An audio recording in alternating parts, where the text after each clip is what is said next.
Hey, what's up, y'all, and welcome to episode 3 of The Countdown. And if this is your first time listening to it, The Countdown is basically a podcast that I have where I'm going to take a list and just use every episode to count down, do a review on whatever the countdown is. So this, I guess you could say, season of the podcast, I am talking about the best and worst of last year. And the first 2 episodes are up on my channel, so you can go ahead and check that out. And so this is episode 3. I am talking about the number 8's of the best and worst, which is Uncut Gems from the best and Midway from the worst. And then on top of that, I'm going to be getting into honorable, about 3 honorable mentions, and I'm going to attach them since I've already did movie reviews on those movies. I'm just going to attach it to it so y'all can listen to that if you haven't listened to it, as well as those individual reviews are available, as well as these individual reviews on the movies that I'm doing from the best and worst will be available on my channel under the movie reviews playlist. And yeah, so with that all out the way, let's go ahead and jump right into the first review, which is Uncut Gems number 8 and my best of 2019. So when I first saw the trailer to this movie last year, honestly, this movie had one of the best trailers that I've seen in a while for a movie. And I just don't know how to just really get into that. Like, the trailer just really sold me on this movie. So I was really intrigued on seeing it. I haven't really been a big fan of Adam Sandler, but just seeing his older movies, there were certain movies I do like or whatever. Some not that good, but I still like. And just the kind of reputation he done built up over the years with just the lackluster acting and movies that he's been in. And these are movies that are his creation. He had something to do with it. Either, other than just like performing in the movie, he has something to do with the production, writing, and all that stuff. And those movies haven't garnered the best reviews or reception. So seeing this, it was like, yo, he might be doing something really special. He's done serious roles like this before and actually executed them real good. So it's like, how is he going to do it this time? Is it going to be a really good film, or is it going to be another, just attempt to put out a movie and it doesn't bode well with a lot of people? But surprisingly, unsurprisingly, if that makes any sense, I was really taken by this movie. I really did like it. I had high expectations from it because of the trailer, because I really did enjoy the trailer to the movie. And I really enjoyed the movie. The movie was actually pretty damn good. When you watch the movie, it has a fast and erratic movement of the pace. Like, it's just constantly going.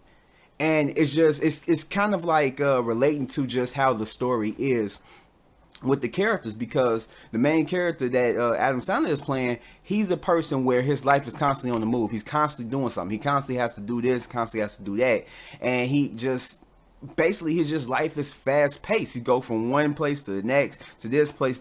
So he's running all over town, just doing all these various different things and have all these moving parts in his life, and they're all fast paced. So that's the way the movie is going. And I did like the way it was captured. And everything is just chaotic, and it was captured really good. And it does have heavy drama set within this movie, but mainly it's due to just what the main character does. Like, he puts himself in a way to where he just fucks up everything. And it's just the confliction of that main character and him just doing the right thing against doing the wrong thing, and you're essentially on an emotional roller coaster along with the main character as well as the supporting characters because of what this guy is doing and the decisions that he's making, and just he is just really a scumbag, and everyone knows that he is a good guy at heart, but he just keeps digging himself deeper in a hole repeatedly and just constantly making the worst decisions. Even when he's able to do the right thing, he just somehow just wants to throw that away and just to go for the bigger score. Like, he wants to make everything better than what it is. Even though everything is perfectly fine the way it is, or just good the way it is, he wants to try to make it better. And he always constantly makes these bets to try and go bigger and better and all that stuff. And a lot of times he ends up losing big, which kind of just puts him in the bad places, not only just with like his enemies, loan sharks that, you know, he has to owe, friends, as well as his family. And you're just kind of like with this, and you're like, why are you doing this? Don't do that. Like, you're good. Just leave it where it is. And that's one of the main things that really stick out about this movie, is just how Adam Sandler plays him. And Adam Sandler kills it. Like, he does an amazing job with the character. And with all the other bad films that Adam Sandler has been doing lately, it is great to see a performance like this come out of him. It is. Because it's like you end up, you kind of, like I said, on an emotional roller coaster. You love Adam Sandler in this movie, but then you hate him. You know, you kind of want to root against him. You want him to fail, but then you want him to succeed. And it kind of plays with those emotions all throughout the movie. But that's not even taking anything away from all the other characters. Like, all the other actors are just all around do an amazing job, as well as Kevin Garnett does actually pretty good up in this movie. I mean, you could tell that like he's not like a seasoned actor or whatever. He doesn't have like truly acting skills and stuff like that. But in this movie, he really did pretty damn well.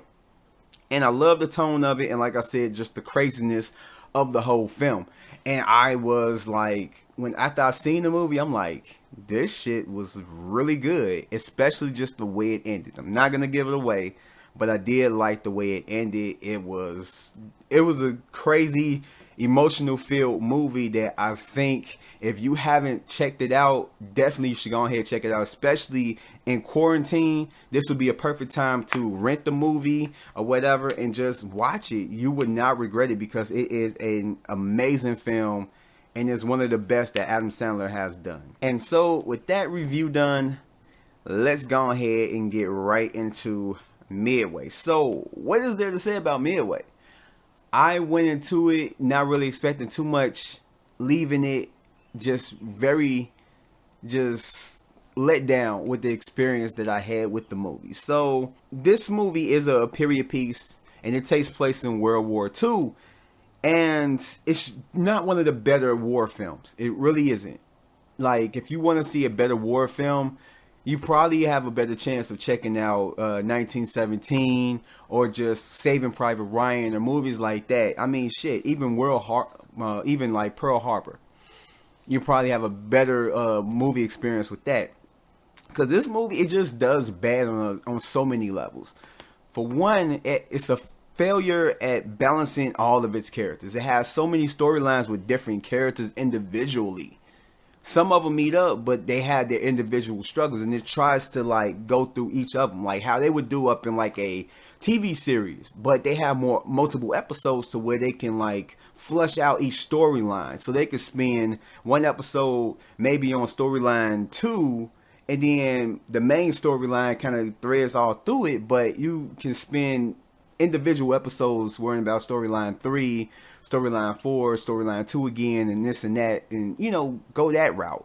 This movie tries to do that, follow that same formula, but it only has a certain amount of time to do it, and it just doesn't do it well. You don't connect with the characters. Like, the character development was not the best, and when something dramatic happens, like say, you know, a character dies, it's not felt. And it doesn't give enough time to a person's story. It focuses on just going from one to another without any emotional connection or good acting to sell it. Like, literally, like when you're just kind of like getting into this person's storyline, it jumps from that to another person. And then it jumps to that to another person. Then it jumps back to the other person. Then it just jumps all around. And it doesn't have like a stable like storyline to where it needs to go, and then it keeps subs. It tries to keep everything as a main storyline, and it should not do it. It should not do it that way. It just it leaves a whole lot to digest, and what you're digesting isn't good for you. You know? And Midway does have some big names like Woody Harrelson, Dennis Quaid, as well as Aaron Eckhart. But the bad balance of characters as well as the development of the characters makes them very forgettable. Like, literally, when you think of Midway, you would not think of these big names being attached to it because it just doesn't spend enough time on their characters or just any characters for you to just really remember it. And this movie is just flooded with just bad acting. Just all around, just bad acting. Like, a lot of actors just seem like they phoned it in and they just wanted to get a paycheck, which I don't even know if they got that shit. And the CG was very noticeably bad. Not all of it was, but a lot of it was. It was just not really anything good to look at as far as the visual effects. The writing wasn't the best either. And to end this review off, it's just one thing that just stood out to me when I was putting together my notes and stuff for this review. I had noticed something that just, maybe I'm immature to kind of like notice it and point it out. But the actor Ed Skrein plays a guy named Dick Best. Now, I can only imagine that, like, having a name like that, when you have those forms where the last name is in front of the first name, and I get it, like, you know, people name, you know, might be Dick, their real name is Richard, I get that. But let's just say, for just this conversation, his real name is Dick, and his last name is before his first name. I would think that that would be the best name for a guy to have, especially if you want to like tell a chick that and, you know, just kind of get your rocks off. But in any case, with that aside, the movie is just a complete miss. It has some good qualities to it, but a lot of the good qualities did not outweigh the bad qualities. This is just a movie that was not appealing to the eye. It was not appealing to just being able to sit down and watch it and just give your time to it. It was not a great movie. Not a great movie at all. And if you ever come across it, I feel like you should just skip it and just watch 1917. That will be a better viewing experience, especially now. Now, those are my thoughts on that movie. Now let's get into some better films, which are my honorable mentions. So, here you go. So, the one movie, like I said, I'm going to be reviewing is the movie Harriet. So, I went to go see that last week. Didn't really have too many expectations of it. You know, from the trailer, it didn't have too much promotion. But it just seemed like one of those like really low budget type films that, you know, they put out and it don't make that much money and it's not really that good. And it's just like, you know, just kind of like a throwaway, something that probably should have been just on, you know, a streaming platform or just straight to Blu-ray and all that stuff. And, it, you know, it should have just been that. I was pleasantly surprised. Now, this is kind of like me going to the show. I was supposed to go see Terminator Dark Fate that day, but plans changed, so I ended up seeing this. And this movie completely caught me off guard. I love this film. I loved it. I didn't think too much about it, like I said. And I was literally invested from the beginning of the film all the way to the last second of the film. I truly loved this film. It was really good. The actress that played Harriet, Cynthia Erivo, I believe that's how you pronounce her name. She did an amazing job. She is a really good actress. Look, I want to see her in more stuff. I really do. I liked her in Widows, and I liked her in Bad Times at the El Royale. She killed it in that movie. She really did. But yeah, she did an amazing job playing Harriet. I really did like it. And not even just her, like everybody, all the supporting people, all the supporting actors up in there did great as hell. You got Joe Alwyn, which plays the antagonist. And then you have Janelle Monáe and Leslie Odom Jr. And just, not even just them, but everybody else. Like, I really enjoyed all the performances up in there. They did extremely well. And it was like, it was beautifully shot. Like, they had a lot of good, they had a lot of good shots up in there that was really good. I love just how the tone of it was. I know one of the criticisms that a lot of people have against this movie is that it doesn't get into the grittiness of slavery. It doesn't go hard in showing like, you know, just what really was going down around that time. And just to, yeah, but at the same time, you don't need to have a lot of that. More than likely, stuff like this was like, movies like this, they don't really have too much, you know, R-rated type stuff up in there. It's just for, you know, to have a family. Like, they have a certain goal in mind that they want to do. You don't want to go into a movie, Harriet, coming out just, I mean, you'll feel inspired, but at the same time, you will feel kind of like thrown off because of this movie, just the imagery and stuff that you've seen and heard and blah, blah, blah. It's like you want to get a good feeling leaving this movie. And now, slavery wasn't pretty. It wasn't a good feeling. And I get that. But at the same time, I also get that, you know, you want to, how can I say it? You want to not upset a lot of people in watching this. And so it is very toned down. Very, very toned down. But at the same time, me personally, I didn't have a problem with it. I really didn't. And if you had a problem with it, then this movie isn't the movie for you. Then go watch another movie or whatever. But it was really good. And it shows how kind of a badass Harriet Tubman was, and just how she did, and just the amazing journey that she went through, and basically doing what she was doing, freeing slaves, going from point A to point B, and everything in between, you know? So, I mean, and I love that whole aspect of that. And it really does feel like an epic. It really does feel like an epic. A movie that just is big without being truly big. But I really did like that about it. Like I said, I didn't have a problem with it being like very toned down in PG-13. I know a lot of people like wish that it could have been rated R and everything else.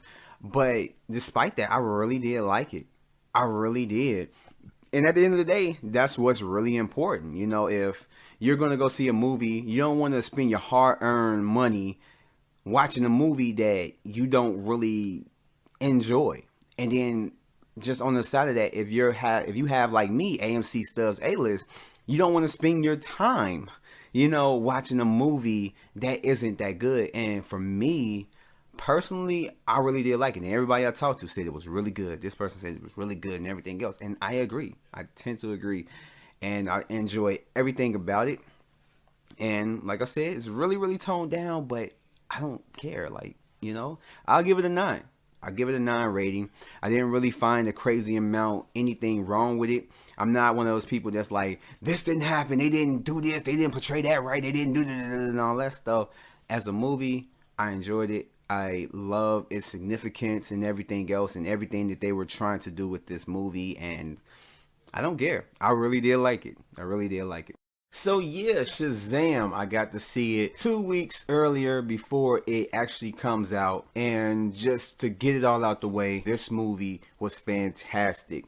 This movie stars Zachary Levi, Asher Angel, Mark Strong, and Jack Dylan Grazer. And for those who don't know, this movie is about Billy Batson, a boy who's trying to find out where he belongs in this world and gets placed with a foster family when he runs into a wizard named Shazam, who chooses him as his champion to carry on the name and fight the forces of evil. When not long before him, a guy named Dr. Savannah is granted with similar abilities who threatens to take everything that he loves away from him if he doesn't get what he wants. So getting to the best and the worst things. To start off, this is just simply a great movie, just like I said. Really fantastic. It has a lot of great elements that work, a lot of good moments that are really enjoyable. One of them being that acting in this movie is really good. The actors put on great performances. One of the first ones that I mentioned is Jack Dylan Grazer, and he does good up in this movie. He has a lot of personality, and he's Billy Batson's foster brother and the main just comic relief for the whole film, and he is just really, really great at it. From the first time you meet him in the movie and every scene he's in afterwards, he shows that he has great comedic timing. And even the rest of the foster kids do a great job. They have small roles when it comes to the whole entire film. I did enjoy him for the most part, but of course the standout is Zachary Levi as Shazam. He nails his performance in conveying that he is a 14-year-old kid inside of a grown man's body and does everything that the kid would do in his position. His comedic timing and delivery is just awesome. And even in how he's written in the movie to handle situations that he's in, seeing that he does like being a superhero and not fully prepared for when he actually has to fight against somebody of the same caliber. And just mentally how he goes about it and how he's really hesitant and how he just doesn't know how to do it. It was all conveyed good. And just all of the characters were great, very likable. Also the interactions and chemistry between them. And let me not forget Mark Strong, who plays a great villain, but definitely is not one of the top 5 best villains in comic book history. And I don't even know if he would be in the top 10, but he has good motivation and a decent backstory, and he does definitely have a presence in the movie, and he comes off as an intimidating force as a villain. And the movie does have great CGI. The visuals are really good. It's not often that you would come across bad visuals in this movie. It's just how it was used came off great in the film. The creature effects I really enjoyed, and just the design of them. I'm a creature feature type of dude, and I really did like how they look. It reminded me of kind of like an anime look, but I really did like them. It was like they could go so many places with them, but I like what they did with them and just the overall look. And just speaking of the creatures, the movie does have some scenes maybe a little bit too scary for like the younger audience, but they're very brief scenes, and it really doesn't carry on too strong throughout the film. But the action in the film really didn't pick up until like the final act. But when you get to the final act, it really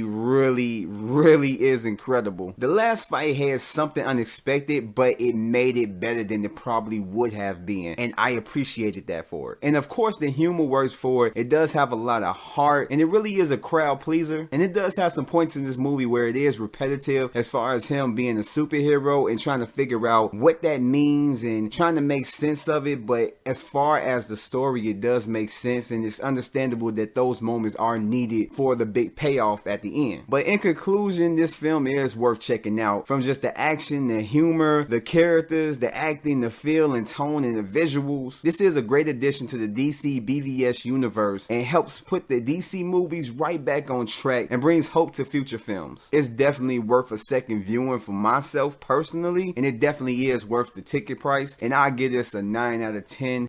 And the other movie is Blinded by the Light, which is a movie I really think a lot of people should go ahead and check out. And with going ahead talking about it, let's jump into a quick review of it before we end off this podcast. So this movie is about a young Pakistani Muslim boy who is stuck between race and how he and his family is viewed in society in the 80s in Britain, and religion, with following tradition and struggling between how he feels inside as a person and trying to make everyone happy. But when he is introduced to the music of Bruce Springsteen by a fellow student, his whole life changes. He changes, and it goes from pleasing everyone to wanting to please himself and the challenges that come with it. And this movie is, I'll just say, the actor playing the main role, and I know I might butcher this, but it's Vivek Kaura. More than likely, it has more of an accent to when you're saying it, but that's just how I'm going to pronounce it because I'm going to butcher it if I try and do the accent. He did real good in the main role. He carried this movie. Everything, all the awkwardness, all the emotion in every different scene, the drama, he brought it to this character. He brought it with this character. He did really good. I was really amazed by just how much I care for this character. And just how this movie did with racial discrimination. If you're one of those people that, you know, don't like that in movies or don't like to see that, you probably might be angered by it. But at the same time, it does deal with like how it was. Like you got a sense of just, even if you're not the race, even if you're not Pakistani and back up in the 80s and stuff, you don't know how it was, you can still feel the tension and how it would have been or how it must have been being another race around that time, because they did a really good job in just exploring that. They didn't go too deep into it, but they did explore it enough to where you can be affected by it. And also, if you are a huge fan of Bruce Springsteen's music, this will probably be a treat for you because it's played throughout the whole movie, And I kind of like the stylistic way and how they introduced it, because every time that his music is played and it's like actually like a big part of a scene or whatever, it does it in a way to where it feels like a music video, especially when he first listens to it and it's like a stormy night. You can see it in the trailer. It's basically brought to us kind of like a music video. You see the words all against the line, all against the walls and stuff, and just how it's done. I love that all throughout the movie. There's other scenes where you kind of have that same feeling, but what they do it in that same way, and I really did like that about it. But overall, like even though it does have a lot to do with racial discrimination, it is a feel-good movie. When it gets to those feel-good parts, it is a feel-good movie. Like you find yourself smiling. I mean, although you do find yourself being like immersed into like the drama that goes along with it, the sadness. It has a lot of emotional parts, but it does have a lot of happy, good moments that by the end of the movie you're gonna be like, yo, this is a good movie. At least that's how I feel. When I saw this movie, I thought it was like, man, this movie was really good. I'm mad that I missed seeing it in theaters, because I'm pretty sure that I would have loved that theater experience. But even just just watching it at home, I really did like the film. I really did like it. So I would give it a 9 out of 10. If you guys, just so happen to be in a rental video store, go ahead. If you go past it, just pick it up and watch it, or just rent it on like wherever you get your movies from, whether you get it off of Google Play or iTunes or whatever, or if you just so happen to just come across it and it's like, you just want to watch it, just find the time and watch it. I guarantee you will have a good time. You would really appreciate this film, because it is a really, really good film. Especially if you like films like these and you haven't seen it yet, you will really like it. And so there you have it. This is the end of the podcast. Like, thank you guys for listening. And if you like this video, like what you heard, go ahead, give it a thumbs up and subscribe and do all the notification things, and just go ahead, check out the rest of the channel. And I will catch you guys next week on the next episode of The Countdown. Have a great day, and have a great Mother's Day to all you mothers out there, and stay safe. Peace out. Hey, before you guys leave, make sure you hit that like button as well as that subscribe button. And you see that little bell? Make sure you hit that to turn on your notifications. That way you'll be notified for anything that appears on my channel. Hope to see you guys next time. Peace out.